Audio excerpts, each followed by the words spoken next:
மனுஷன் தனக்குள்ளே இருக்கிறதான ஆத்மா குறித்த உணர்வுடையவனாக அறிவுடையவனாக காணப்படும்படியாக ஆண்டவர் ஒரு ஓமையை இந்த உலகத்தில் இருந்தபோது அவருடைய திருவாயினாலேயே சொன்னார். லூக்கா சுவிசேஷம் 12ஆம் அதிகாரம் 16 வாசியம் நிலப்பட்டுகிறது. அல்லாமலும் ஒரு ஓமையை அவர்களுக்கு சொன்னார். ஐஸ்வர்யமுள்ள ஒருவனுடைய நிலம் நன்றாய் விளைந்தது. நன்றாய் விளைந்து ஐஸ்வர்யவான் பெரிய தனவந்தன், அவன் நிலம் எல்லாம் நன்றா விளைந்து நல்ல விளைச்சல். அப்பொழுது அவன் நான் என்ன செய்வேன்? இது என்ன செய்யுது? சாதாரணமாக ஒரு போக விளைச்சல் என்று சொல்லுவார்கள். ஒரு போகம், ஒரு மடங்கு 2 மடங்கு, இது பல மடங்கு அதிகமான விளைச்சல். ஒரு ஏக்கர் நிலத்தில் சாதாரண விளைச்சலை விட அது 2-3 மடங்கு அங்கே விளைந்து விட்டது.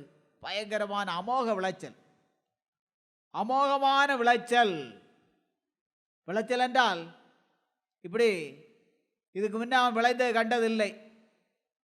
விளைச்சல் உண்டா இருந்தாலும் இதுவரை இவ்வளவு அமோகமான விளைச்சல், அபரிமிதமான மிதமிஞ்சின விளைச்சல் அப்படி விளைந்து விட்டது. இதுக்கு முன்ன விளைந்ததுதான், ஆனால் இதுபோல இதுவரை விளைந்ததில்லை. அவ்வளவு விளைச்சல், அவ்வளவு வருமானம். அதனால சாதாரணமாக தனக்கு இருந்ததான அந்த பத்திரப்படுத்துகிறதான அறைக்குள்ளேயோ அல்ல பத்தாயங்களுக்குள்ளேயோ அல்ல அப்படிப்பட்ட ஸ்டோர்லேயோ அல்ல கோடவுன்லேயோ அங்கே ஒன்றும் வைக்க முடியாது. அங்கே இடம் இல்லை. அவ்வளவு விளைச்சல். ஒரு மடங்கானாலும் பின்னும் எதா பண்ணலாம். இது பல மடங்கு ஆகிவிட்டது, ஒன்றும் செய்ய முடியாது. ஆனால் என்ன எண்ணுகிறான்? விளைந்ததான தானியங்களை, விளைந்ததான நெல்லை அல்ல விளைந்ததான கோதுமையை மற்றும் தானியங்களை வைக்க முடியாது. அப்பொழுது அவன் நான் என்ன செய்வேன்? இது என்ன செய்யலாம் யோசிக்கிறான். என் தானியங்களை சேர்த்து வைக்கிறதுக்கு இடம் இல்லையே. என் தானியங்களை சேர்த்து வைக்க இடம் இல்லையே. இவ்வளவு விளையும் என்று என்ன தெரியாத, இவ்வளவு விளைச்சல் என்று என்ன தெரியாத. பயங்கர விளைச்சல், ஒன்று டபுளும் இல்லை. இதுக்கப்புறம் பயங்கரமான விளைச்சல் ஆகி போனது. தாராளமான தானியங்கள். இதை பத்திரப்படுத்தி வைக்க வழி இல்லையே. அது அவனுக்கு ஆசை. இப்படி பத்திரப்படுத்தி வைக்க வேண்டும். நான் ஒன்று செய்வேன், ஒன்று செய்வேன். என் களஞ்சியங்களை இடித்து, களஞ்சியங்கள் பெரிய தானியங்களை பத்திரப்படுத்தி வைக்கிறதான களஞ்சியங்களை எல்லாம் இடித்து பெரிதாக கட்டி, பெரிய கட்டடமாக கட்டணும். இப்போ சின்ன களஞ்சியங்கள், இனி பெரிய கட்டடம் கட்டி பெரிய களஞ்சியங்கள் உண்டு பண்ணி பத்திரமாக அதெல்லாம் உலர்த்தி அங்கே சேர்த்து வைக்கும். இதில் ஒன்று நிற்காது, 1 மடங்கு 2 மடங்கு இல்லை. அதனால் இந்த சின்ன களஞ்சியங்களை எல்லாம் பெரிதாக இடித்து கட்டி பெரிதாக்கி, கட்டிடங்களை எல்லாம் பெரிதாக்கி அதில் பத்திரப்படுத்தி வைக்கக்கூடியதான எல்லா காரியங்களையும் விசேஷப்படுத்தி பெரிதாக்கி எல்லா முறையில் சேதமில்லாமல் வைக்க வேண்டும். பெரிதாக கட்டி எனக்கு விளைந்த தானியத்தையும், எனக்கு விளைந்ததான இந்த தானியத்தை, என் பொருட்களையும் அங்கே சேர்த்து எண்ணம் எல்லாம் இனி பத்திரமாக இன்னும் எல்லா பொருட்களையும் சேதமில்லாமல் நஷ்டமில்லாமல் சேர்த்து வைக்க வேண்டும். பின்பு ஆத்மாவே, அநேக வருஷங்களுக்கு அநேகம் பொருட்கள் சேர்த்து வைக்கப்பட்டிருக்கிறது. எப்படி? உனக்காக அநேக வருஷத்துக்கான பொருட்கள் சேகரிக்கப்பட்டு விட்டன. இனிப்போ 1 வருஷமோ 2 வருஷமோ 4 வருஷமோ விளையாட்டாலும் ஒன்றுமில்லை. எந்த ஒரு குறையும் உன வரப்போறதில்லை. ஆத்மாவே, உன வேற ஒரு உறவும் வரப்போகிறது. இனி பட்டினி வரக்கூடியதான சம்பவம் இனி இப்பொழுது ஒன்றுமில்லை. அநேக வருஷங்களுக்கு தேவையும், அநேக வருஷங்கள், 1 2 இல்லை, பல வருஷங்களுக்கு போதுமானதாக இருக்கும். உனக்கு எந்த ஒரு குறைவும் இல்லை. பசியை அனுபவிக்க வேண்டியதும் இல்லை, பட்டினி அனுபவிக்க வேண்டியதும் இல்லை. இனி பசியோ பட்டினியோ உனக்கு இல்லை. பின்பு ஆத்மாவே, உனக்காக அநேக வருஷங்களுக்கு அநேகம் பொருட்கள் சேர்த்து வைக்கப்பட்டிருக்கிறது. அநேகம் வருஷங்களுக்கு அநேக பொருட்கள், விதமான தானியங்கள், விதமான பொருட்கள் சேகரித்து வைக்கப்பட்டு விட்டது, ஏராளமாகி விட்டது. நீ இளைப்பாரி, நீ இனி வேலை செய்யாட்டாலும் ஒன்றும் இல்லை. இனி இப்போ அடுத்த வருஷம் கிருஷி போடாட்டாலும் ஒன்றும் இல்லை, 2 வருஷத்துக்கு போடாட்டாலும் ஒன்றும் இல்லை, 4 வருஷத்துக்கு போடாட்டாலும் ஒன்றும் இல்லை. நீ இளைப்பாரு, கொஞ்சம் ரெஸ்ட் எடு. புசித்து குடித்து, நல்லா சாப்பிடு, ஊட்டி நல்லா புசித்து குடித்து பூரிப்பாயிரு என்று என் ஆத்மாவோட சொல்வேன், பூரிப்பாயிரு என்று நான் ஆத்மாவோட சொல்லுவேன் என்று தனக்குள்ளே சிந்தித்து சொல்லி கொண்டான் என்று தனக்குள்ளே சிந்தித்து சொல்லிக் கொண்டான். இனி ஒரு குறவும் கிடையாது. அதனால் நீ நல்லா சாப்பிட்டு குடித்து பூரிப்பாக சந்தோஷமாக அங்கே இரு. இனி உனக்கு கவலை இல்லை. இனி நீ இளைப்பார். இனி ஆத்திரப்பட வேண்டாம். இனி வேலை செய்ய ஆத்திரப்பட வேண்டாம். இனி அங்கே ஓடிச்சாடி வேலை செய்ய ஆத்திரப்பட வேண்டாம். இனி இப்பொழுது தேவையானதல்ல, தேவை மிஞ்சி எத்தனையோ வருஷத்துக்கெல்லாம் ஆகிப்போனது. இனி நீ தின்று நல்லா குடித்து நல்லா இளைப்பாரி அப்படியே இரு. எப்படி நடக்க வேண்டும் விரும்புகிறாயோ அப்படியே நட. நல்லா சாப்பிட்டு குடித்து மறைந்து அப்படி இருக்கணும், அப்படி இரு என்று தனக்குள்ளே சொல்லி கொண்டான். தேவனோ அவனை நோக்கி, ஆண்டவர் தேவன் கர்த்தர் அவனை நோக்கி என்ன சொல்லுகிறார்? மதிகேடனே, கர்த்தராய கிறிஸ்து இயேசு என்ன சொல்லுகிறார்? தேவன் என்ன சொல்லுகிறார்? ஆண்டவர் என்ன சொல்லுகிறார்? தேவன் அவனை நோக்கி என்ன சொல்லுகிறார்? மதிகேடனே, மதிகேடனே, அறிவு கெட்டு போனவனே, அறிவில்லாதவனே. உன் ஆத்துமா மதிகேடனே என்றால் புத்தி இல்லாதவனே, அறிவு கெட்டு போனவனே, அறிவில்லாதவனே, அறிவிலியே, புத்தி இல்லாதவனே, மந்த புத்தி உள்ளவனே, புத்தி கெட்டு போனவனே, மதி கெட்டு போனவனே, புத்தி கெட்டு போனவனே, மதிகேடனே. உன் ஆத்துமா உன்னிடத்திலிருந்து இந்த ராத்திரியிலே எடுத்துக்கொள்ளப்படும். உன் ஆத்துமா உன்னிடத்திலிருந்து இந்த ராத்திரியிலே எடுத்துக்கொள்ளப்படும். அப்பொழுது நீ சேர்த்தவைகள் யாருடையதாகும் என்றார். அப்பொழுது நீ சேகரித்தவைகள் யாருடையதாகும் என்று கேட்டார். இன்றைக்கு உன்னுடைய ஆத்துமா, உனக்குள்ளே இருக்கிறதான ஆத்துமா உன்னை விட்டு தேவனால் எடுத்துக்கொள்ளப்பட போகிறது. அப்பொழுது நீ சேகரித்ததான இந்த தானியங்களும் பொருட்களும் இந்த களஞ்சியங்களும் இந்த சொத்தும் சுதந்திரங்களும் எல்லாம் யாருடையதாக போகிறது? எல்லாம் இப்படியெல்லாம் நினைக்கிறாயே, இப்படியெல்லாம் சிந்திக்கிறாயே, வீணாக இப்படியெல்லாம் சிந்திக்கிறாயே. இப்படி ஆத்மாவை குறித்து உணர்வற்று இப்படி ஆத்மா நரகத்துரியதாக காணப்படுகிறது. அதிலிருந்து நீங்களாக வழியெல்லாம் நீ தேட வேண்டும்.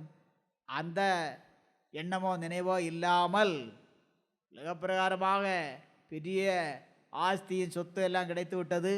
மாத்திரமல்ல, பயங்கரமான வருமானம், நினைத்த விட எத்தனையோ மடங்கு வருமானம், வருவாய், ஆதாயம் எல்லாம் வந்து விட்டது. இனி எத்தனையோ வருஷத்துக்கு ஒன்று இல்லாவிட்டாலும் நன்றாக சாப்பிட்டு குடித்து திருப்தியாக வாழலாம் என்று எண்ணுகிறாயே. உன்னுடைய ஆத்மாவோடு நீ இப்படி நீ சொல்லிக்கொண்டாய் அல்லவா? உன்னுடைய ஆத்மாவை குறித்து உனக்கு அறிவுண்டா? இந்த நாளில் உன்னுடைய ஆத்மா உன்னை விட்டு உன்னிடத்திலிருந்து எடுத்துக்கொள்ளப்படும். அப்பொழுது நீ சேகரித்தவைகள் யாருடையதாகும்? இந்த நீ உன்னை ஆத்மா எடுத்துக்கொள்ளப்பட்டா நீ செத்து ஆகிவிட்டது. இதில் அனுபவிக்கிறது யாரு? உனக்கு ஏதாவது அனுபவிக்க முடியுமா? சம்பாத்தியத்தையில் ஏதாவது அனுபவிக்க முடியுமா? சாப்பிட முடியுமா? அனுபவிக்க முடியும்? ஏதாவது செய்ய முடியுமா? உன்னோட ஆத்மா நிலைமை என்ன ஆக போகிறவனே தெரியுமா? அடுத்த நியாயம் தீர்க்கப்பட்ட நரகத்தில் எல்லாம் தள்ளுண்டு போக போகிறது. நரகத்துக்கெல்லாம் உன்னோட ஆத்மா போக போகிறது. நீ சேர்த்த இந்த சொத்து சோதரம் உனக்கு கிடைக்க போகிறதா? அதுவும் இல்லை. உன்னோட ஆத்மாவா தப்ப போகிறதா? இல்லை அல்லவா? அந்த உணர்வு உனக்கு உண்டா?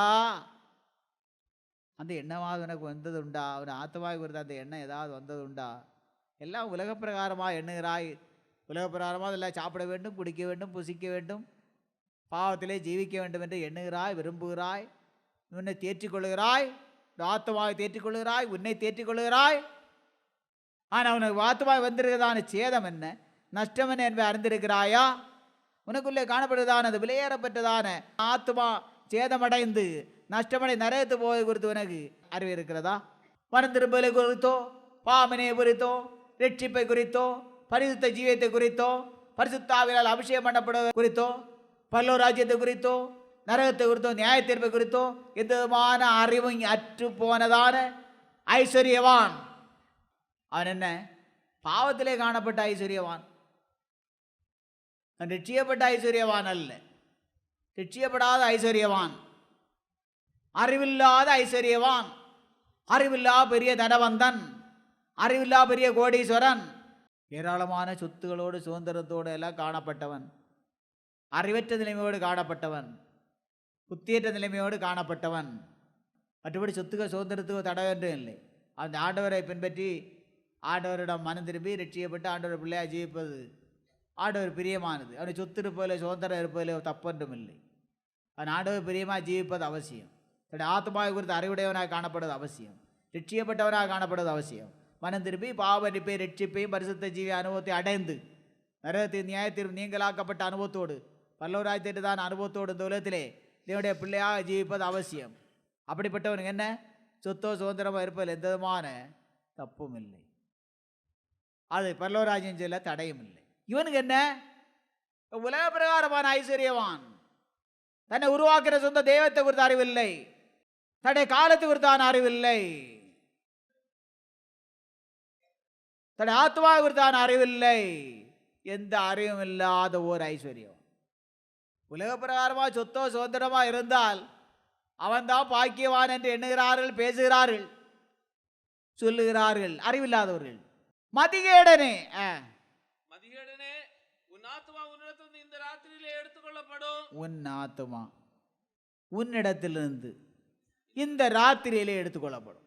அப்பொழுது நீ சேகரித்தவள் யாருடையதாகும் என்றார். அப்பொழுது நீ சேகரித்தவள் யாருடையதாகும் என்றார். கேட்டார் கேள்வி.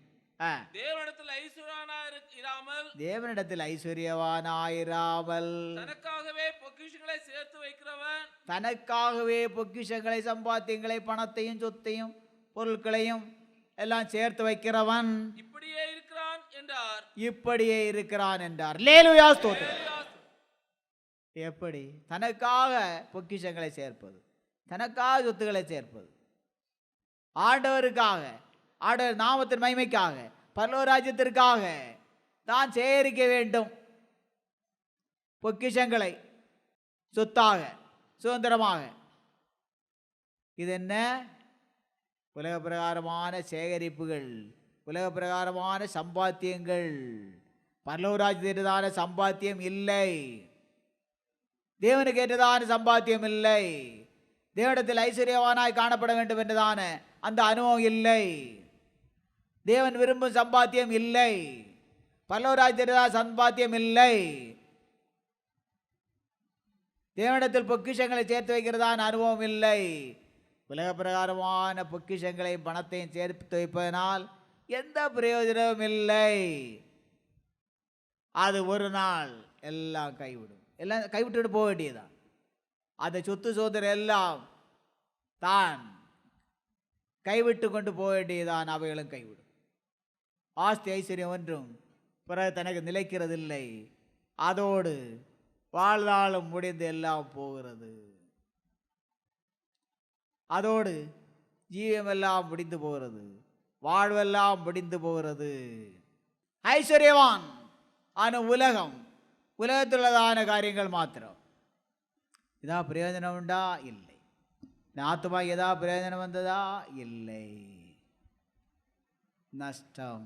எவ்வளவு சம்பாத்தியம் பண்ணியும் நஷ்டம், எவ்வளவோ உலக பிரகாரமான விளைச்சல் ஆசிராமல் இருந்த எல்லாம் நஷ்டம், சொத்துக்கள் சுதந்திரங்கள் எல்லாம் இருந்த நஷ்டம், ஆஸ்தி ஐஸ்வர்யங்கள் எல்லாம் இருந்த நஷ்டம், பணம் இருந்த நஷ்டம், பொருள் இருந்த நஷ்டம், பிரயோஜனமில்லாதான வாழ்வை கண்டடைந்தான் அந்த ஐஸ்வர்யவான். அப்படிப்பட்ட நிலைமை ஒருவருக்கும் வருவதை ஆண்டவர் விரும்பவில்லை. ஒவ்வொருவரும் காலத்தை அறிந்து ஜீவிக்க வேண்டும். தனக்குள்ளே காணப்படுவதான ஆத்மாவை குறித்ததான சரியான அறிவுடைய அனுபவத்தோடு காணப்பட வேண்டும். அது சேதமடைந்தால், நஷ்டமடைந்தால் பயங்கரமான நரகத்தையும் பயங்கரமான நியாயத்தீர்ப்பை எல்லாம் வருவிக்கிறது. ஆகவே அந்த நஷ்டத்துக்கு ஆளாவதை ஆண்டவர் விரும்பவில்லை. ஆகவே ஒவ்வொரு தங்களுடைய ஆத்மாவை ஆதாயப்படுத்திக் கொள்ளும்படியாக, லாபப்படுத்திக் கொள்ளும்படியாக, ஆத்மாவை லாபப்படுத்தி பரலோகராஜ்யத்தில் சென்று சேரும்படியாக பேசுகிறார், கிரியை செய்கிறார்.